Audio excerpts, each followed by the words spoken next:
Alright, I'll be continuing in my little series of videos on epistemology and contemporary theories in it, in branch of philosophy called epistemology. I have currently, not currently published on YouTube a video on Quine's Epistemology Naturalized, and I do have some other things coming that are videos on epistemology articles. In this video, I'll be talking about this article, which is a part of a book which is called Epistemic Justification, which is a book by Laurence, who wrote this one, as well as Sosa. And in that book, they kind of have two big papers. Each of them do a big paper, and then they have subsections of the paper. This is merely a subsection of BonJour's paper in that book. So each paper by them is kind of a rundown of their look at, or in a way giving a account of epistemic justification. So in this video, I'm going to be basically talking about his part, which is called externalist theories of empirical knowledge. And pretty much what this is he's kind of looking at foundationalism, looking at the foundationalist, externalist theories, the versions of foundationalism that look at, or that think that you don't need to cognitively grasp your justifications of your beliefs in order to be justified and have knowledge. So we're going to kind of get down to more of a nitty-gritty idea of what externalism in epistemology is. But BonJour was a foundationalist in the 80s.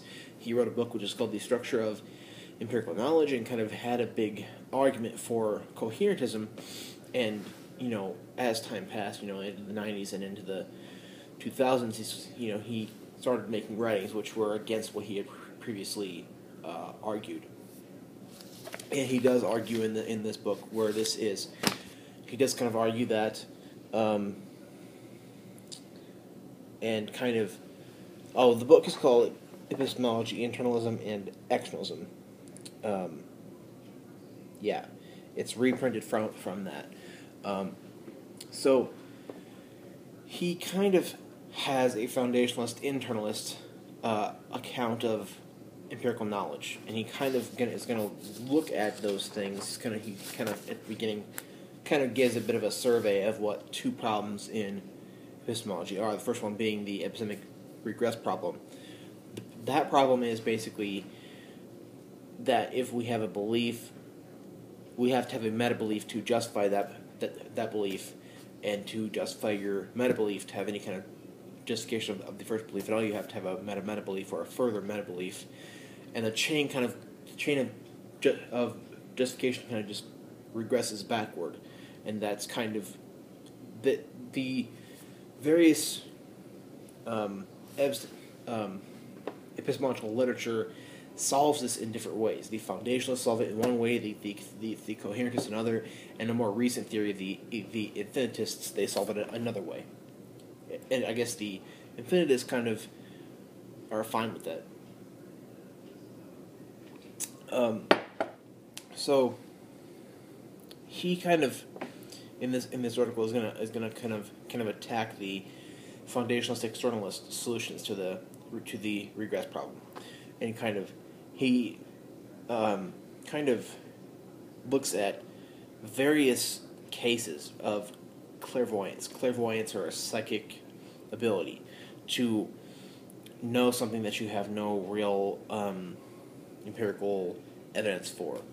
For instance, you get some kind of idea or thought that the president is in New York City, where you have no empirical evidence for that.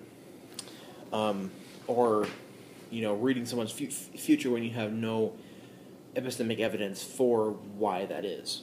So he's going to give various cases of clairvoyance and kind of attack the externalist position and kind of have an argument as to why you need reasons and cognitive grasp of those reasons in order to have any sort of justification, much less knowledge.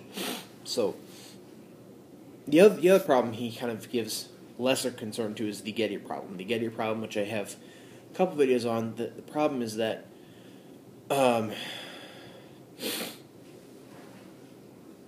is justified true belief enough to have knowledge? What is required for us to know something? What does it mean for us to know something, and what is required for us to know something?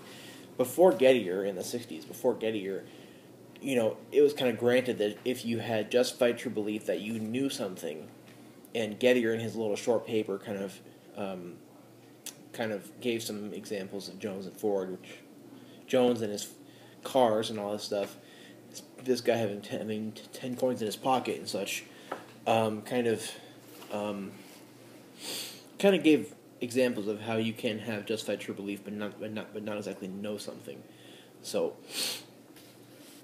pretty much following Gettier, you had, epistemology became this thing where we had to solve the arrest problem and solve the Gettier problem and give specific accounts of what knowledge is and what justification is.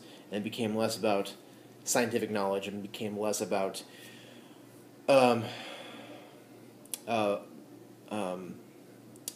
collaborating with scientific thought and kind of working together with science and having and what it means to have scientific knowledge and such. That's a lot of metaphilosophical thought that I have stances on. So he kind of asked the question in this article: what makes a belief empirically justified? Now he kind of brings up the idea of a basic belief and how are basic beliefs possible. A basic belief or a foundational belief is one that you don't have to have a justification for, or it justifies itself, or you can have a row of basic beliefs which are tied together in sort of one thing and kind of justify one another, and this kind of 1 or 2 or 3 or 4 or 6 or 30 beliefs can justify all of the non-basic beliefs that can be built on it. But there are a lot of issues as to how a basic belief can be, how you can have a basic belief, and what makes one, and how it can be, and how you can have a basic belief without it being arbitrary. And I have quite a few videos on articles in epistemology. If you check my playlist, I have a playlist which is just called epistemology. I have various videos in there that I've made within the last couple of years and recently that get into the problems with foundationalism and coherentism, and I have a lot of videos to come about this as well, about various topics and thoughts in epistemology. So the whole thing is, you do have to solve in a way or another what it means for a belief to be basic once you've figured out how you're going to get justification and how you're going to get knowledge, and if you're going to go down the foundationalist road.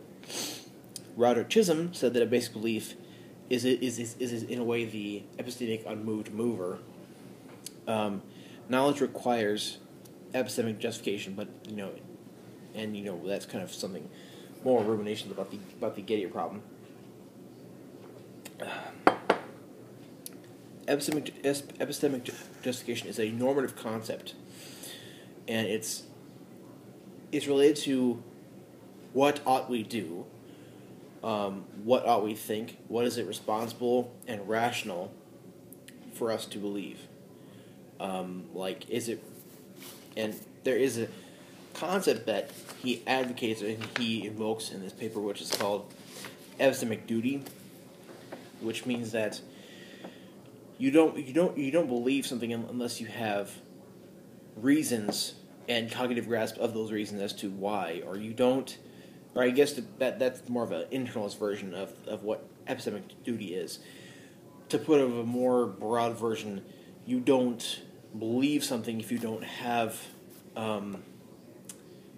if you don't have some kind of reason for believing it. Even that is a more internalist version of it.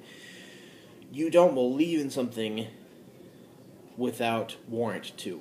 You don't believe in something if it's unwarranted to. Like, I don't believe in pink elephants. I don't believe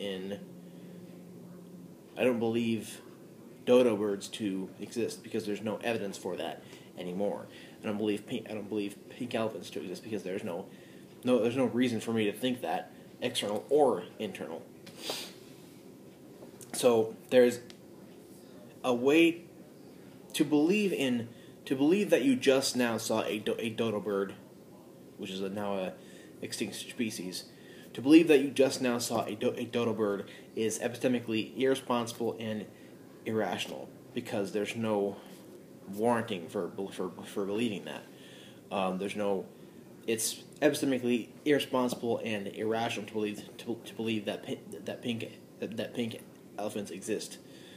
There's no warrant for believing that. So,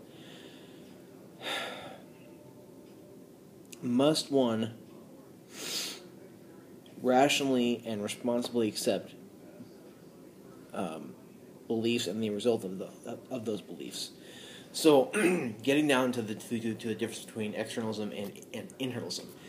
In externalism, you have people like David Armstrong, who had his thermometer model for knowledge, I do have a video about. You had Alvin Goldman, which I have a couple videos on. Goldman had his historical or process reliabilism, where the process of the process in which you gain a belief, if that process is reliable, then you have epistemic justification. Same with what is his name? I can't remember. What is the guy's name? I can't remember. I know he mentioned he mentioned Armstrong, and he mentioned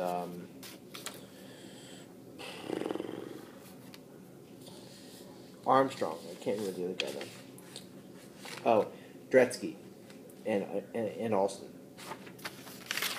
Chisholm does a little bit on that same train. So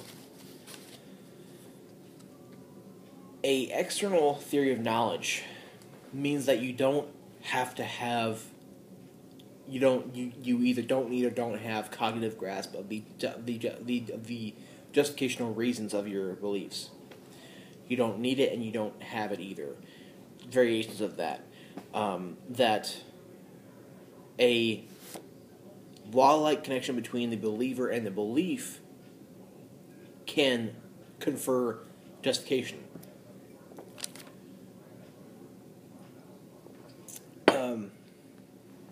That you don't have to have reasons. A reason is that, well, I believe this, and this is the reason, and some kind of formulation of that.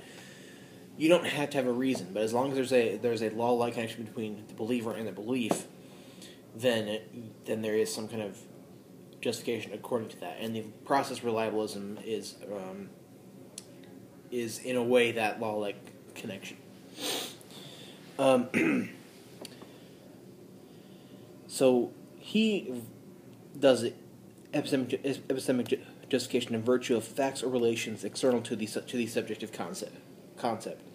You don't have an idea of that law-like connection.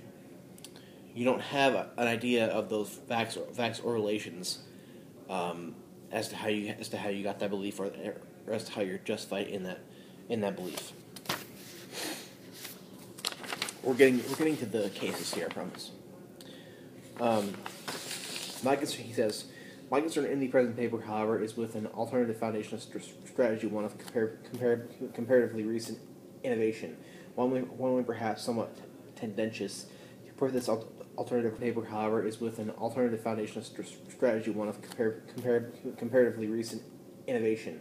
One way perhaps somewhat tendentious to put this alternative approach is to say that according to it, though there must be, in a sense, be a reason why a basic belief is likely to be true, the person whom such belief is basic need not have any cognitive grasp of this reason. On this view, the epistemic justification or reasonableness of a basic belief depends on the obtaining of an appropriate relation, generally causal or nomological in nature, in character, between the believer and the world. So he's just basically looking at these views, and he will have somewhat of a refutation of them at the end, but he won't kind of give a specific account in this one.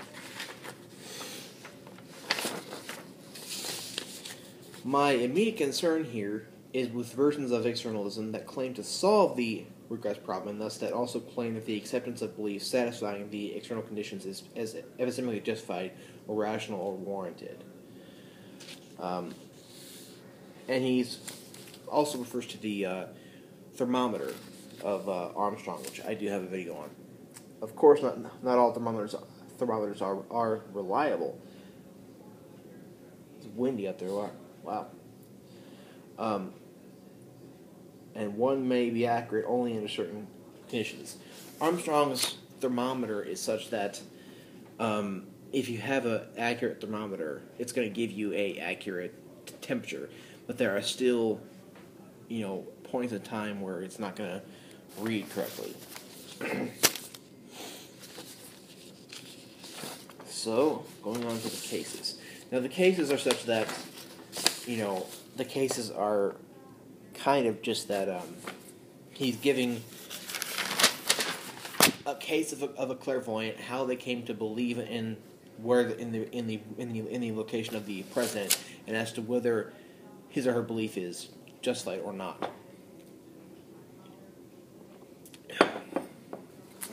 Okay, Samantha believes herself to have the power of clairvoyance, so she believes herself to have the power, though she has no reasons for or against this belief. One day she comes to believe, for no apparent reason, that the president is in NYC, New York City. She maintains this belief, appealing to her alleged clairvoyant power, even though she is at the same time aware of a massive amount of apparently cogent evidence consisting of news reports, press releases, allegedly live television pictures, etc., indicating that the president is in Washington, D.C. Now the president is, in fact, in New York City, the evidence to the contrary being part of a massive official hoax mounted in the face of an assassination threat. Moreover, Samantha does in fact have completely reliable clairvoyant power under the conditions that were satisfied, and her belief about the president did result from the operation of that power. So, is Samantha epistemically justified in her belief of the location of the president, even though she has overwhelming evidence against her power, overwhelming evidence against her belief, which came from that power? So, she has, by virtue of external processes, has a belief that the president is in New York City, while at the same time she has internal subjective thought evidence of him being elsewhere. BonJour says that we need a further condition here, a further condition which could sort of figure out whether she is epistemically justified or not. Now, the criterion of reliability, which is given by Armstrong, is here satisfied because of her belief in her power, and she believes in her power, and her power gave her this belief. So she has that criterion of reliability, but she's not entirely justified. She's not justified, nor does she have knowledge. Case 2. Casper believes himself to have the power of clairvoyance, though he has no reasons for this belief.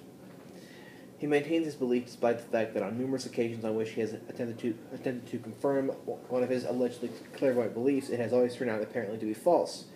One day, Casper comes to believe, for no apparent reason, that the president is in NYC, and he maintains this belief, appealing to his alleged clairvoyant power. Now, in fact, the president is in New York City, and Casper does, under the conditions that were then satisfied, have completely reliable clairvoyant power, from which this belief is in fact resulted.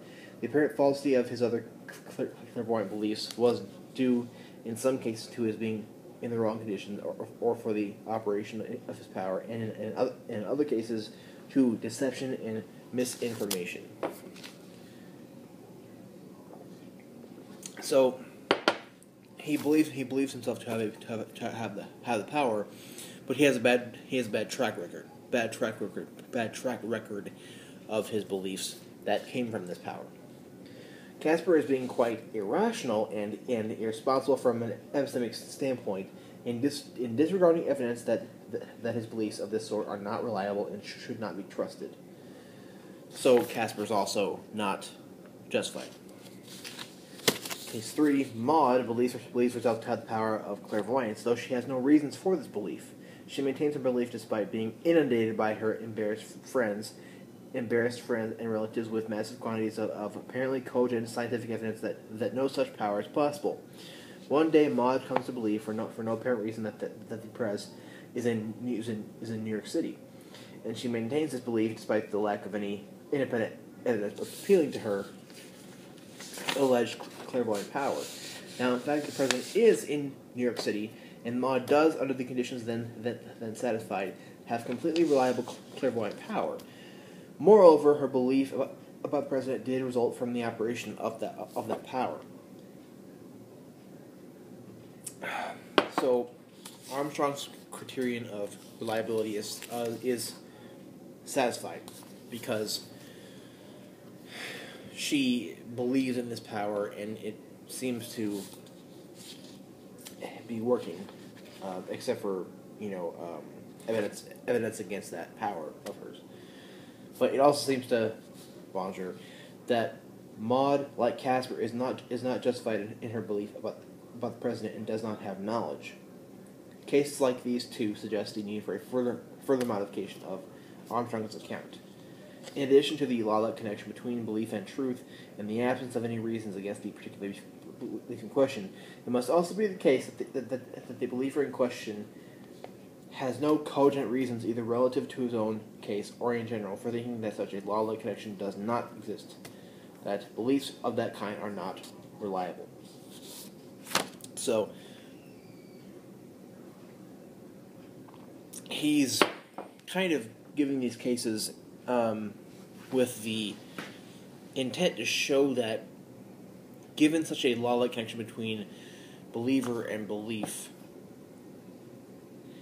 even though a criterion of reliability is satisfied, the epistemic justification of those beliefs are not, however, conferred.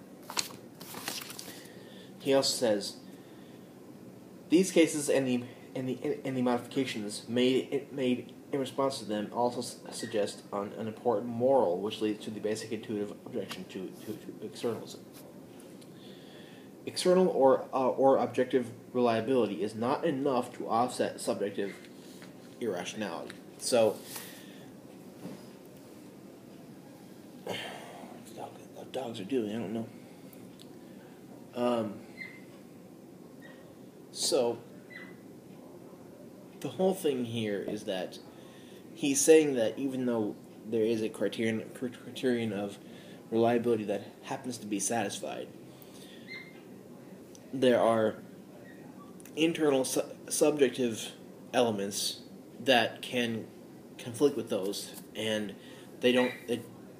Do you hear that dog? I'm starting to get mad because it pissed me off and it's distracting me. Okay, so even though you have those criteria of reliability, it doesn't mean that the irrationality that is kind of from the inside, your internal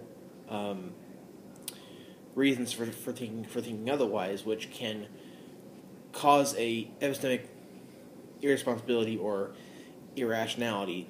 The reliability criterion doesn't offset that. So far, he's kind of doing very well against the externalist position and showing that it's not entirely reliable for any kind of conferring any kind of justification.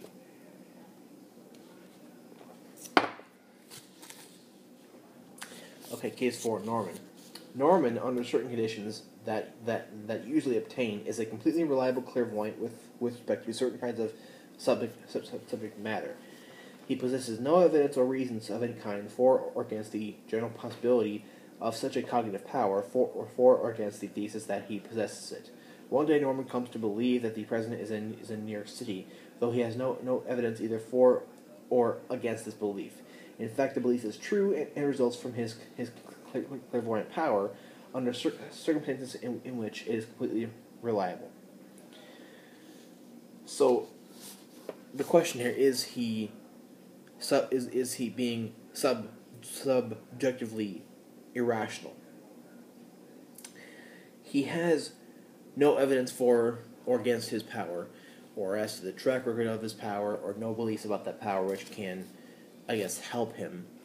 If he has a belief for the power, that can help him in, carrying him another step towards justification. But even still, that can't offset the little normative moral aspect, if you will.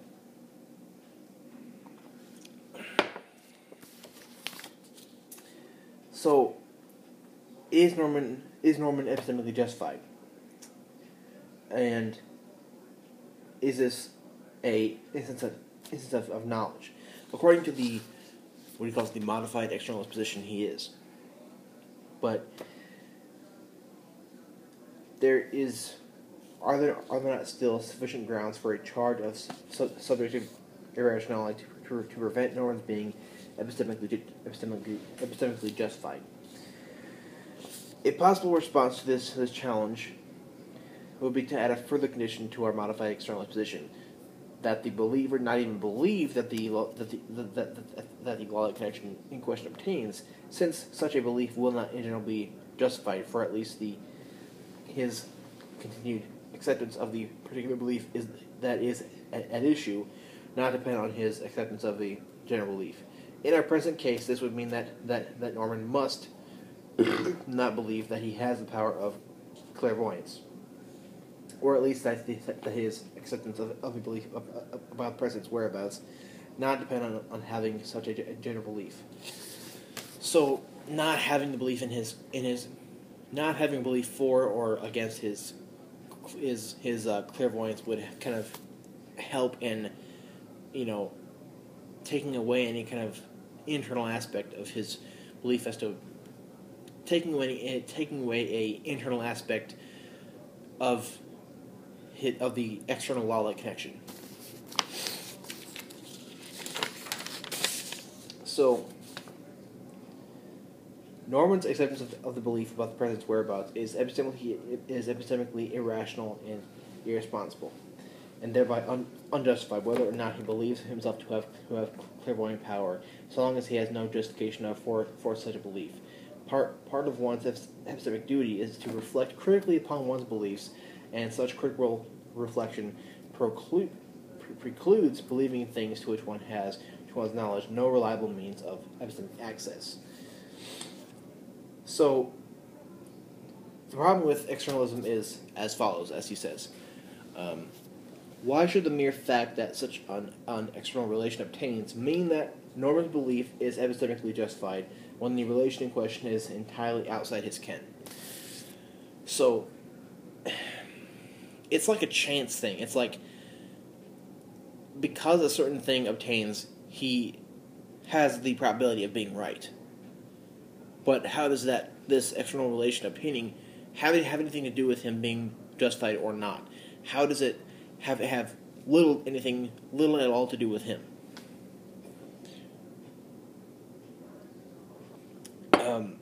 A external relation obtaining doesn't really seem to confer any kind of justification anyway.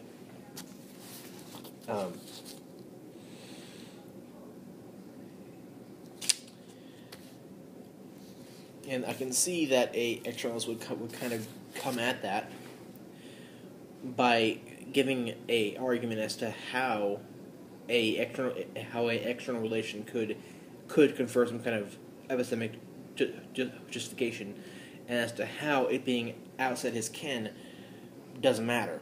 I can see that, but that's another argument I could think about. I'm kind of trying to get through this one.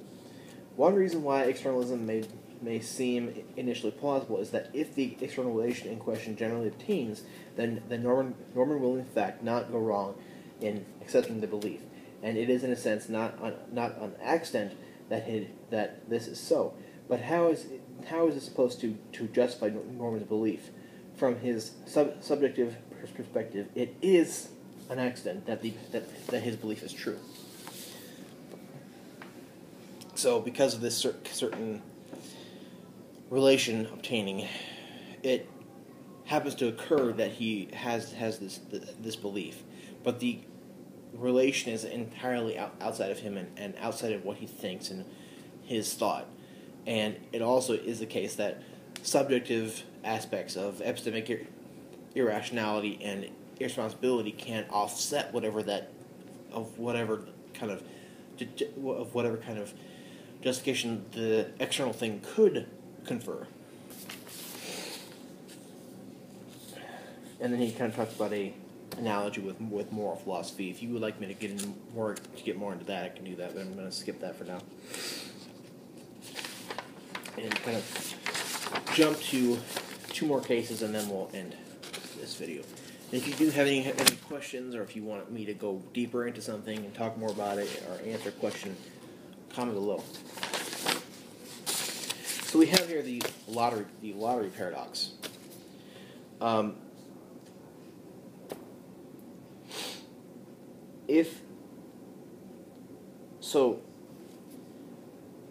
Can we confer any kind of justification if the probability of the belief being true is 0.99 or greater? So, let's say we have a really high probability of a certain person's belief to be true. Can that probability by itself confer any kind of justification? So we have this lottery thing. We have 100 tickets, 99 of them are losers, 1 is a winner. And we have the thing which says, ticket number N will lose. Can we confer any kind of justification to that statement based upon the probability of that statement being correct? And that's kind of the way external beliefs or external justification, if it does ever works. That there is a law-like connection between believer and belief, and because there is a probability, which there is a certain probability because of this connection, which can make it likely that a certain person's belief is true, but that doesn't make his belief justified. So, if you read this paper, you will kind of get a bit of a sense as to why externalism is not something that can confer any kind of justification. The whole thing, though, is even though it's highly likely that saying ticket number N will lose and putting any one number in there, it's very, very likely that this will be true. But in saying that, you are not justified just because of the external state of affairs that obtains. Okay, now we're moving on to Agatha, the final case. Agatha, seated at her desk, believes herself to be perceiving a cup on the desk. She also knows, however, that she is one of a group of 100 people who have been selected for a philosophical experiment by a Cartesian evil demon. The conditions have been so arranged that all 100 will at this particular time seem to themselves to be perceiving a cup on their respective desks, with no significant differences in the subjective character of their respective experiences. But in fact, though 99 people will be perceiving a cup in the normal way, the last one will be caused by the demon to have a complete hallucination, including perceptual conditions, of a non-existent cup.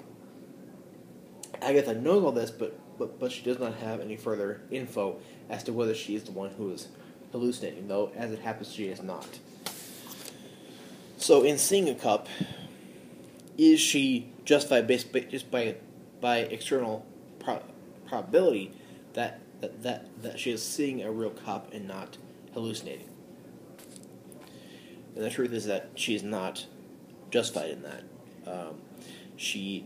It's very, very likely that she's true.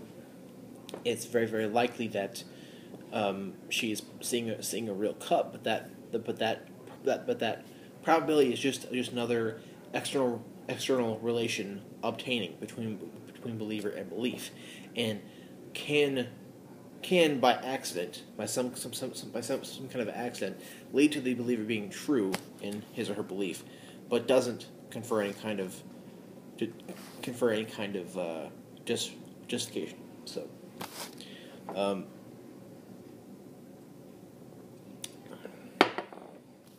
it is my opinion in this paper that BonJour adequately poses a problem for externalist theories of knowledge, and that to hold a external theory of knowledge, you have to deal with problems like this and add further conditions which can solve that. But it's my personal opinion that epistemic justification is internal, and I did a video which was about Feldman and Connie's paper, which is called "Internalism Defended," and in that video, basically they gave really good arguments, and I kind of am definitely a internalist, and I think that it's that if you're going to believe in something, you have to have a reason for it. You have to have reasons, and I also agree with Peter Klein's infinitism. Anyway, if you think I've messed something up or left something out or should have gone deeper into a part of this, or just did anything wrong, or if you have any kind of comments or need help with anything, comment below. I'd love to hear from you. And thank you. This is the beginning of my videos about history here on my channel.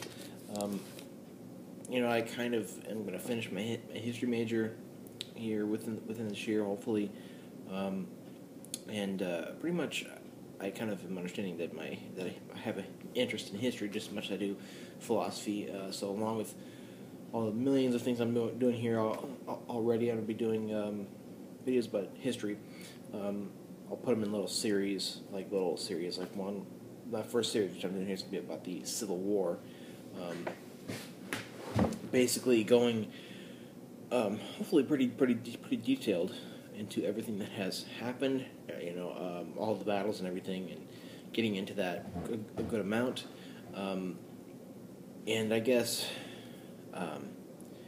hopefully it'll work pretty well. This video is just basically going to be about the presidency of James Buchanan.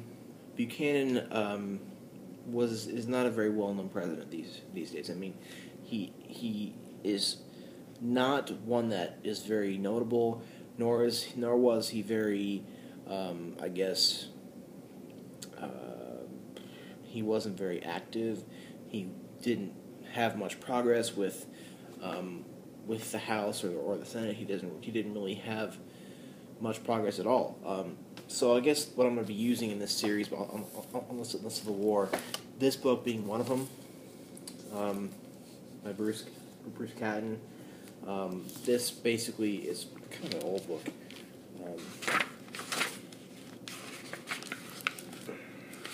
This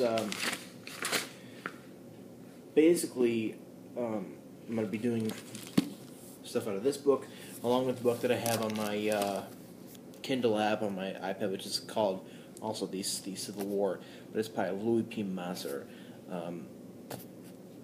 That book, I believe, is pretty well known in the history of the Civil War, and hopefully, it's going to be quite a few videos. Hopefully, I'll find some other literature to be reading, but basically in this video I want to discuss the presidency of James Buchanan. Buchanan was basically somebody who came into office at a very big time of unrest, and I'm going to get into in a couple future videos the way the House was divided, the way the whole country was divided, the compromises, that came before, and talking about a certain person, which I really like, a certain person who kind of helped bring along those compromises. And I will give a brief history between 1812 and 1860, like a brief history, and how slavery was just kind of something that was not everyone agreed on. It was kind of something that was just kind of tabled as to how to think about it as a nation, and it was kind of something that was there. It was there, and it was just kind of, we don't all agree on this, and we don't think it's best. We're not going to really solve it right now. We're going to kind of table the idea of figuring something out about it. And as you know, as 1860 approached, it's like a powder cake. But Buchanan came into office in 1856. He was of the Democratic Party, and at that period of time, we had the Democrats who split into a northern Democrats and a southern Democrats, and the Whigs, basically the Whigs, which were a party that was there since the time of the Revolution, if not before. Basically, the Whigs were gone, and we had a new party, which is called the Republicans. The Republicans, which definitely a different party than it is today, and basically he tried to push a lot of different. He tried to spearhead and push different legislation, and didn't really understand that the North is not going to accept any kind of legislation that would be beneficial to the South at all. So at this point in time, we have a divided House, which I'm definitely get into in a couple videos, which will happen soon. Furthermore, he wanted to make Kansas a state. Kansas at the time was a territory. He wanted to bring it in as a state, as a slave state, and that's kind of when he was alienated from his own party. His own party didn't even like him anymore, and the Republicans were also mad too at the whole idea of it. So you have a very, very tense, unstable situation that was this whole country. The House was, and the whole nation was. So then he also kind of, there was a legal right of the states that they could oppose any kind of thing. They could act if their right to act as a state was undermined, and they even had the right to secede or to no longer be a part of the country. And I'm definitely going to get into the first state that did secede, and how the whole thing kind of steamrolled, and we had the Confederate States of America. He also did reinforce Fort Sumter. Fort Sumter was just like a. It's amazing to read about. I think how that whole thing worked, and how that first the first guns went off and everything. How the whole first thing went off there, which I will also be getting into.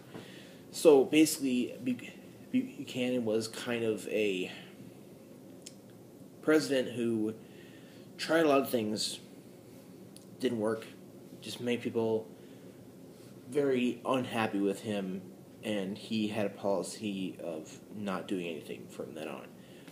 He just kind of didn't really do anything else from that to the end of his presidency in 1860.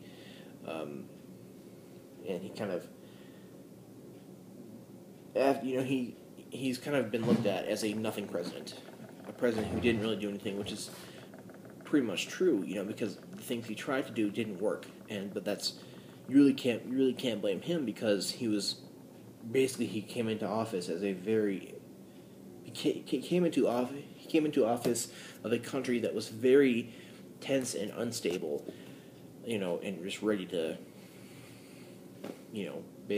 basically ready to blow.